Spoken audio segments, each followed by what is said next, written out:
Boa tarde a todos. Vamos dar continuidade ao nosso conteúdo que eu deixei na semana passada. Já entramos nesse terceiro volume. E eu deixei 2 vídeos falando um sobre potência e outro sobre trabalho. Como vocês sabem, na próxima semana é a nossa última aula desse ano. Então, provavelmente não dê para a gente concluir o terceiro módulo. Portanto, não vai dar para a gente, assim, demorar muito tempo em alguma coisa, para a gente ver até onde consegue ir, para não deixar tanta coisa. Então, eu resolvi vir para essa parte de trabalho e potência, porque é importante, sempre cai em algumas provas, sempre tem 1, 2 questões. E aqui trata de algumas coisas que vocês ainda vão ver nos próximos anos. Se eu não estiver enganado, ou é no segundo ou no terceiro ano, vocês retornam a estudar esse assunto. Então é bom que vocês cheguem lá já tendo ao menos uma noção para não encontrar tanta dificuldade, certo?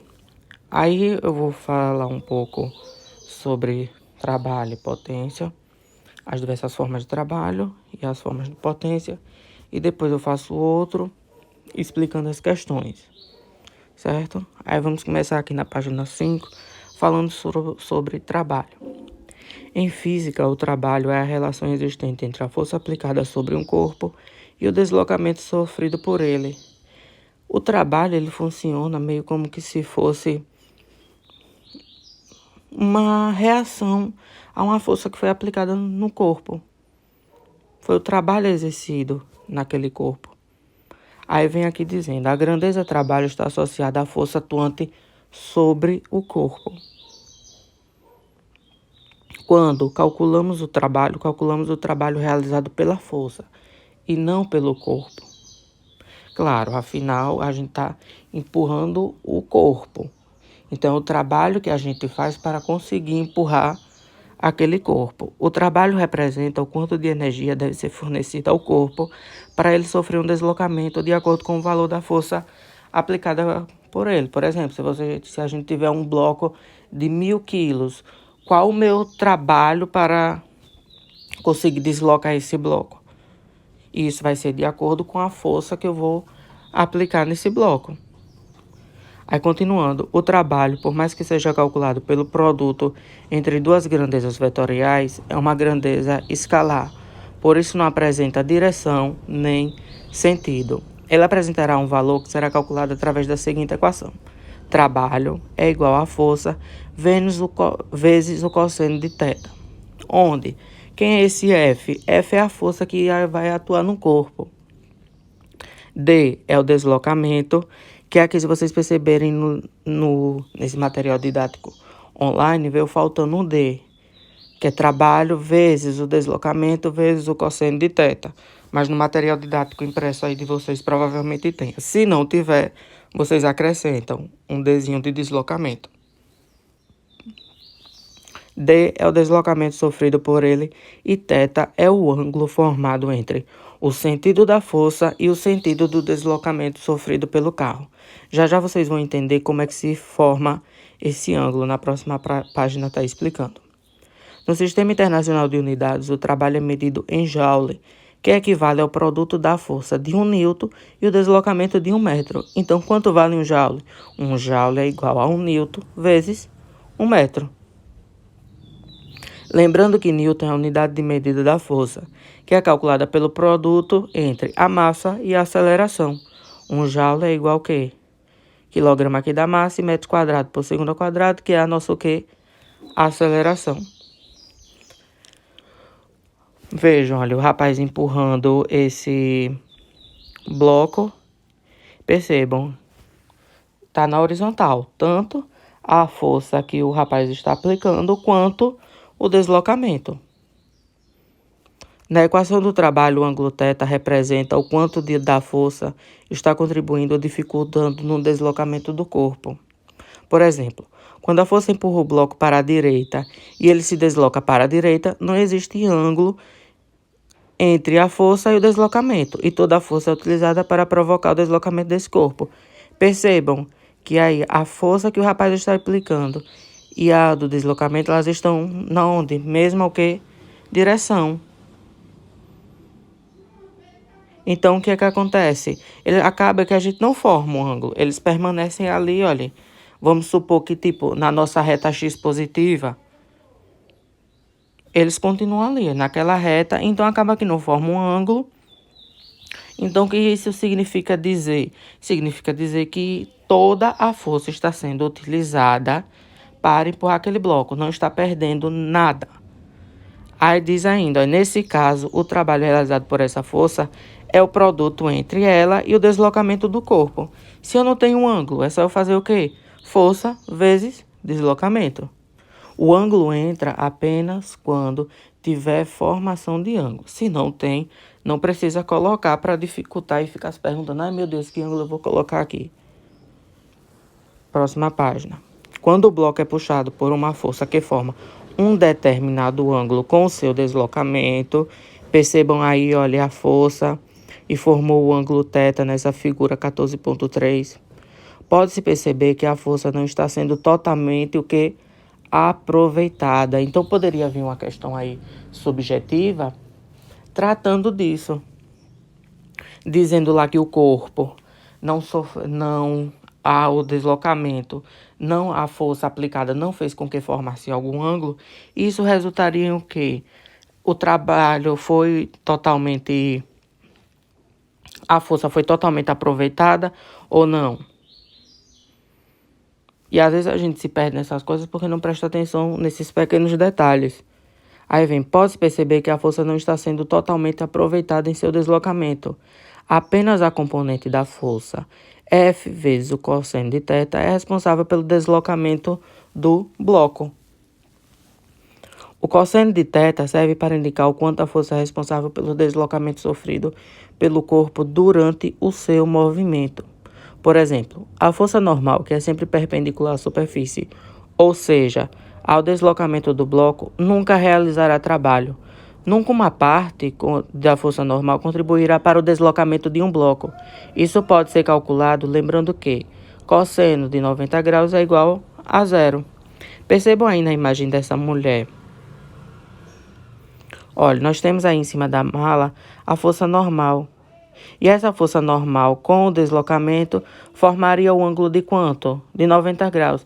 Mas o ângulo de 90 graus é zero. Se eu usar isso na minha fórmula de trabalho, eu vou ter trabalho? Não. Então, ela não contribui, ela não faz parte, nunca vai ser utilizada. Mas, tá vendo a cordinha que puxa a mala? Perceba que formou um ângulozinho θ. Essa sim me importa. Então, que seria a força que a mulher aí está aplicando para poder deslocar essa mala. Então, essa sim seria interessante. Assim como a força normal, todas as forças que forem perpendiculares ao deslocamento de um bloco nunca realizarão trabalho. Porque forma o que? O ângulo de quanto, gente? De 90 graus. Lembre-se disso. Aí vem aqui.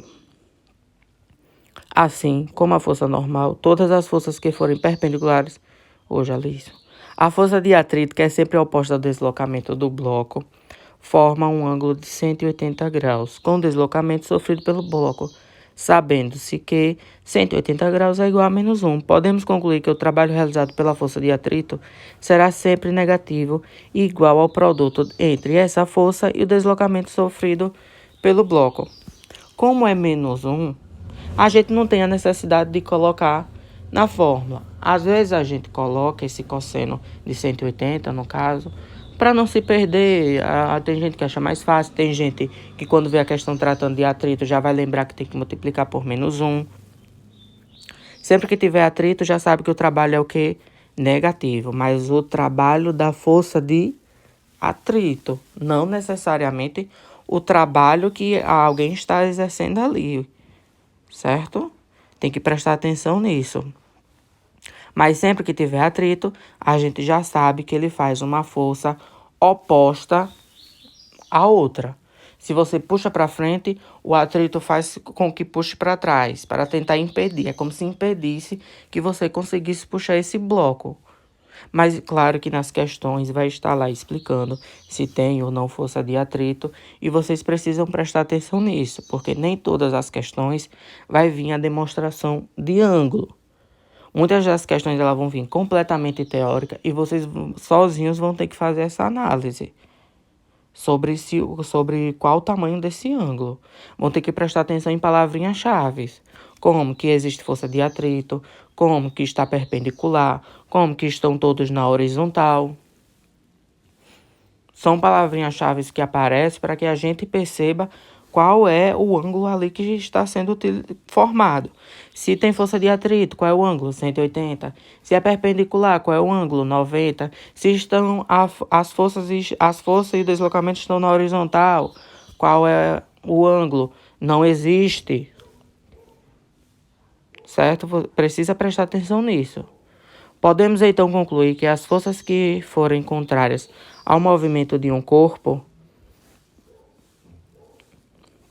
sempre realizarão um trabalho negativo, pois elas dificultam o deslocamento. Se você está puxando e tem uma força contrária à que você está fazendo, então ela está tentando dificultar o deslocamento. Analisar o sinal do trabalho através do ângulo formado entre a força e o deslocamento será sempre válido, mas podemos pensar também na contribuição ou não da força para o deslocamento do bloco. Sempre que a força contribuir para o deslocamento do bloco, o trabalho realizado é o que? Positivo, e chama-se o que? Trabalho motor.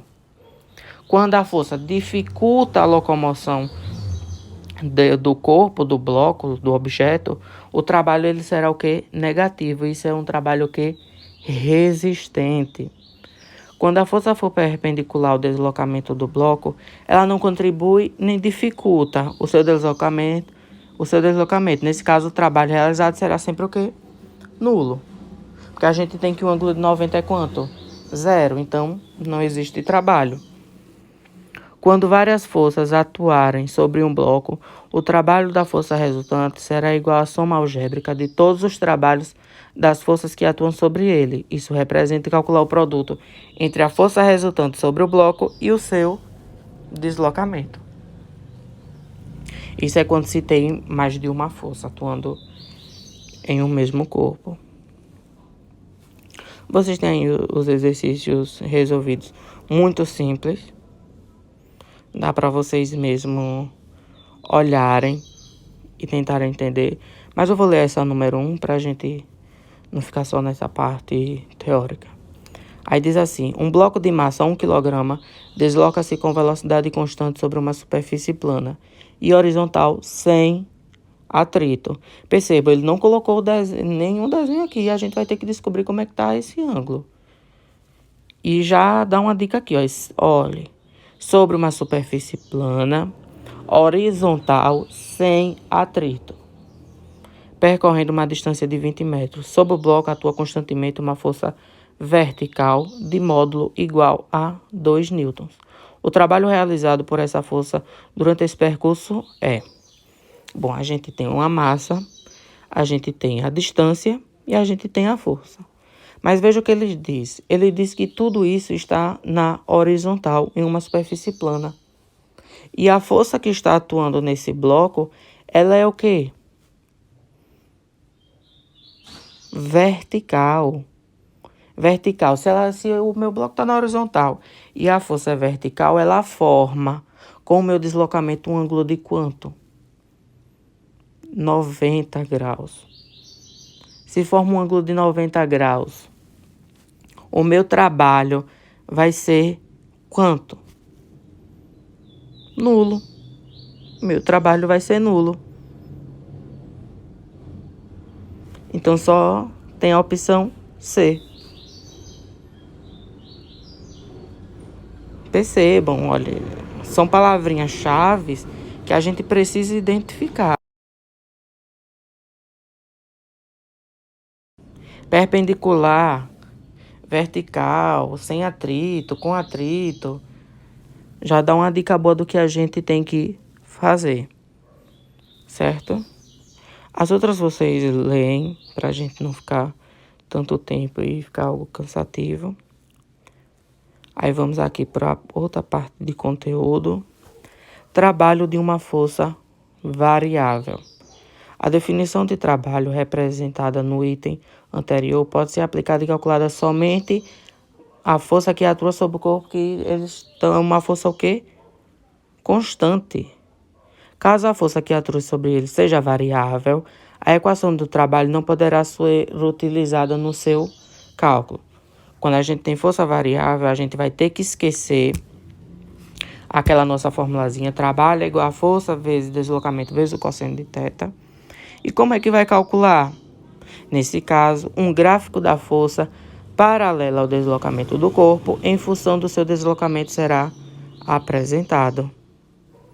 O trabalho realizado pela força será calculado a partir da área sob o gráfico, já que quando calculamos a área de um gráfico, estamos calculando o produto entre a sua ordenada e sua abscissa, que nesse caso representa o trabalho realizado pela força. Vocês lembram quando a gente estudou na parte de MR e UV, tinha questões que a gente calculava assim também, utilizando apenas a área das figuras formadas, que aí vinha todo aquele gráfico trabalhoso e a gente tinha que formar as figuras para conseguir descobrir cada força ali, depois somar tudo e descobrir a resultante. É basicamente o mesmo jeito, mas costuma mostrar um gráfico e a gente vai ali só descobrindo qual é a figura e calculando. Se eu encontrei uma figura que eu tô achando muito difícil, professor. Tente transformar essa figura que você não lembra como calcular a área dela. Divida em duas, que às vezes você lembra da fórmula. Se der para dividir um triângulo em um quadrado, divida. Não precisa tentar fazer tudo. Tente fazer com que você lembre do que vai ter que fazer ali. Se não lembra de uma fórmula, tente ver se você consegue destrinchar aquela figura para utilizar uma fórmula que você lembre. Aí vem aqui, quando a força for positiva, significa que ela está no mesmo sentido do deslocamento. Logo, o trabalho realizado por ela será positivo. Quando a força for negativa, significa que ela está no sentido contrário ao deslocamento do corpo. Logo, o trabalho realizado por ela será negativo. Como é que eu vou saber disso, professor? No gráfico a gente vai ver. Percebam que o gráfico é força-deslocamento. Se está abaixo, no nosso quarto quadrante, não, minto. No segundo e quarto quadrante, a gente tem o quê? Já sabe que essa força tem um sentido contrário ao deslocamento. Se está no primeiro e terceiro quadrante, a gente já sabe o quê? Terceiro não, segundo. Já sabe que essa força é o mesmo sentido do deslocamento. O trabalho da força resultante que atua sobre o corpo durante todo o deslocamento será igual à soma algébrica dos trabalhos das forças que atuam sobre ele.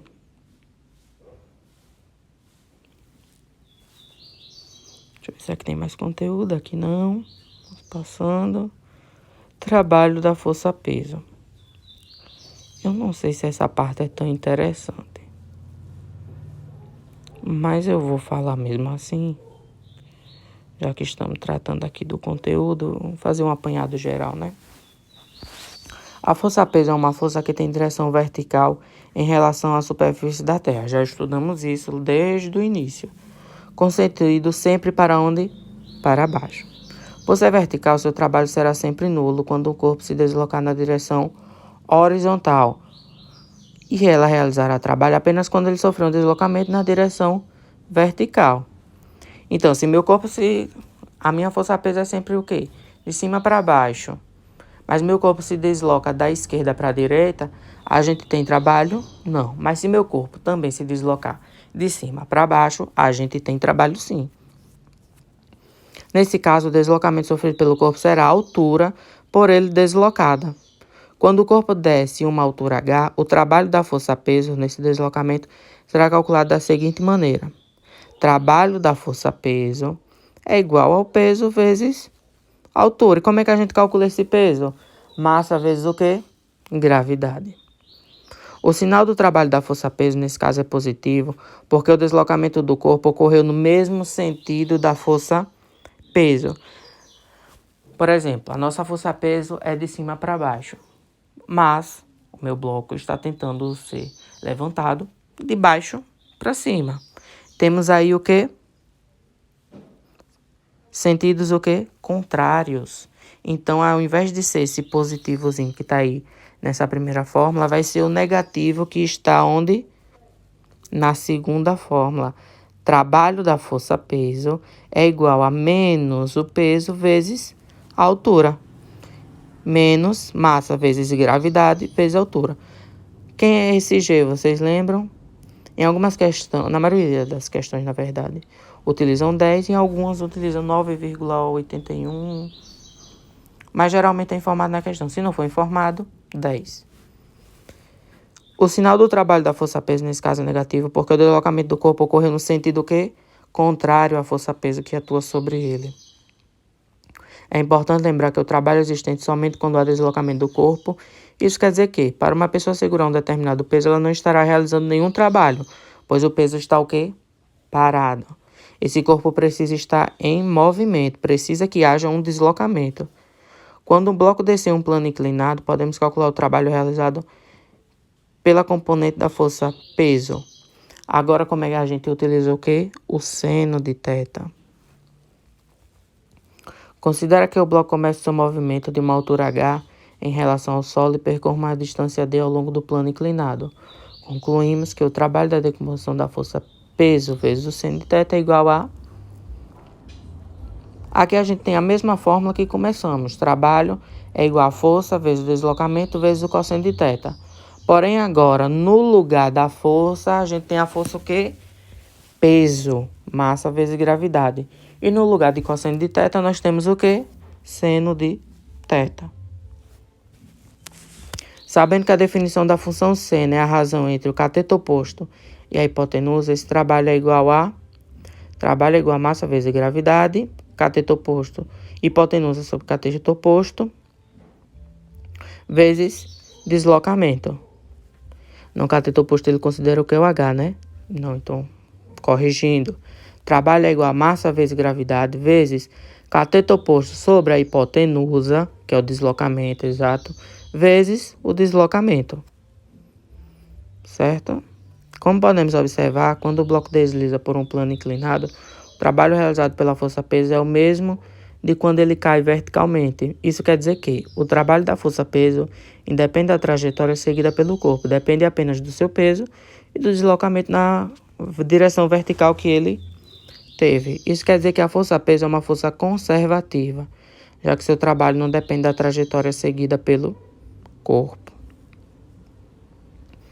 Aqui mostra essa figura que o trabalho realizado pela força-peso é o mesmo para os três deslocamentos do corpo, pois ele teve o mesmo deslocamento vertical H, veja lá, independente da trajetória seguida pelo corpo. Quando você ficar dando volta em um determinado deslocamento, vai ser o mesmo trabalho de você simplesmente seguir uma linha reta.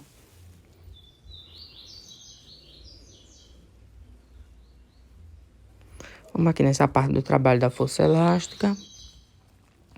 Trabalho da força elástica. A força elástica é uma força variável, pois ela depende do quanto a mola está deformada. Isso quer dizer que, quanto mais a mola é esticada ou comprimida, maior será o valor da força elástica, que a gente já viu sobre isso. Por ser uma força variável, o trabalho da força elástica deve ser calculado através do gráfico dessa força em função da deformação. Vejam aí. Sabendo que a força elástica é calculada através da lei de Hooke, força elástica é igual ao K, que é uma constante elástica, né? E X, que é o que? A deformação que ela sofre. O gráfico da força elástica em função da deformação da mola é representado ao lado. Vejam aí, olha. A área sobrearrado, que é essa roxa, lilás, no gráfico, representa o trabalho da força elástica para deformar a mola uma distância X. Calculando a área, a gente encontra o valor da força elástica. Então, é basicamente o que a gente fez no outro. Porém, agora a gente tem o quê? Uma constante elástica. é o que vai ser acrescentado aí. Constante elástica, e a gente faz a área da figura formada no gráfico. Eles também vão fornecer o gráfico. Se não fornecer o gráfico, eles vão dar subsídio suficiente para que a gente consiga fazer esse gráfico. Quanto a isso, fiquem despreocupados. Se ele diz que é através do gráfico, ou ele dá o gráfico, ou ele dá informações suficientes para a gente conseguir desenhar o gráfico. E agora essa última partezinha aqui de potência, que foram as duas últimas aulas, como eu disse, ia falar disso também. Potência. A potência mecânica, ou simplesmente potência, mede a rapidez com que um trabalho é realizado devido ao deslocamento sofrido por um corpo ou partícula através da aplicação de uma força. A potência média é calculada a partir da razão entre o trabalho realizado dividido pelo tempo. O tempo necessário para que fosse realizado esse trabalho. Isso é a nossa potência. Quanto tempo eu gasto para realizar tal trabalho? Só isso. E agora a gente vai entrar no sistema o quê? De watts. O que é o watts? Me digam aí. Vai ser a nossa medida de quê? De potência. E qual é a formulazinha que a gente descobre esse watts? 1 watt é igual a quanto? 1 joule por 1 segundo. Então, perceba que aqui ele já está dando uma dica, olha. Segundos. Então, tentar transformar isso em segundos, em metros. Em certos momentos, encontraremos o gráfico da potência em função do intervalo de tempo. Nesse caso, podemos encontrar o trabalho a partir da área do gráfico, que foi o que a gente já viu. A partir da definição da potência média, podemos encontrar uma relação entre esta, a força que atua sobre o corpo, no mesmo sentido do seu deslocamento, e a velocidade do corpo. Para isso, devemos lembrar o trabalho de uma força que atua no mesmo sentido. Quando atua no mesmo sentido, a força e o deslocamento, a gente não tem ângulo, não. Então, a nossa potência é igual ao quê? Força vezes deslocamento dividido pelo tempo. Aí, sabendo que a razão entre o deslocamento e o intervalo de tempo é igual à velocidade média do corpo, obtemos a seguinte relação. Potência é igual a força vezes velocidade. Vocês lembram lá, quando a gente estudou velocidade média, que era igual ao deslocamento dividido pelo tempo? Pronto, ele só fez reduzir essa fórmula. Mas vocês utilizam as que vocês acharem melhor para não se confundir. Se acha melhor utilizar potência igual a força vezes deslocamento dividido pelo tempo, utilizem essa. Não tem problema. Mas ele mostra formas reduzidas para utilizar, porque às vezes vamos supor que numa questão ele dá a velocidade e não dá nem o deslocamento nem o tempo. Então é muito mais proveitoso eu utilizar qual fórmula? Essa, potência é igual a força vezes velocidade. Então às vezes a gente precisa se atentar a isso e não ficar se batendo na questão, sendo que a gente já tem informação mais que suficiente para resolver. Em algumas situações é necessário calcular a potência de uma queda d'água. Para isso, devemos calculá-la a partir da equação da potência. Porém, devemos considerar que o trabalho corresponde ao da força-peso da água que está caindo. Nada demais. Força-peso o quê? Massa vezes gravidade. H é o quê? A altura, é o deslocamento que essa água está fazendo, essa queda d'água, né? Até que ela chegue no chão ou na onde ela estiver sendo despejada, dividido pelo tempo. Onde M é a massa de água, ΔT é o tempo, G é a aceleração da gravidade e H é a altura da queda d'água, que não disse, é o deslocamento que ela faz. Sabendo que a massa de água é igual ao produto de sua massa específica e o volume é a razão entre o intervalo de tempo que corresponde à vazão da água, podemos escrever a equação da potência de queda da água da seguinte maneira. Eu não acho que isso deveria vir agora para vocês. Porque essa questão de vazão de água deveria primeiro tratar apenas disso. Ensinar vocês como é que a gente calcula uma vazão, para depois poder jogar. Então, não acho que seja proveitoso vocês aprenderem essa parte aqui agora. Vai ser interessante quando vocês já souberem como calcular uma vazão. Eu jogo isso aqui agora, vem lá, ele não ensina aqui como calcular a vazão. Então, se a questão não vier dizendo a vazão e der apenas o subsídio para calcular, a gente não vai saber, né? Então, eu prefiro que vocês não se atentem a essa fórmula agora. Por mais que tenha questões, vocês podem deixar de lado. Não se atentem a isso. Porque depois vocês ainda vão aprender. Ao menos é para aprender como calcular vazão. E aí pode sim voltar para isso. E vocês vão entender de uma maneira muito mais fácil do que simplesmente jogar aqui agora essa parte de vazão. Vai ficar muito complicado. Pronto, eu fiz agora essa parte só de conteúdos. Vou gravar outro vídeo explicando as questões. Não todas, claro, porque são muitas. O livro de vocês ele vem com muitas questões. E às vezes questões assim completamente desnecessárias. Mas vem com muitas, a gente tem que fazer algumas. Porque física é prática também, né? Então eu vou fazer outro vídeo explicando algumas questões desse assunto até a parte de potência. E aí, no próximo eu digo como vocês fazem.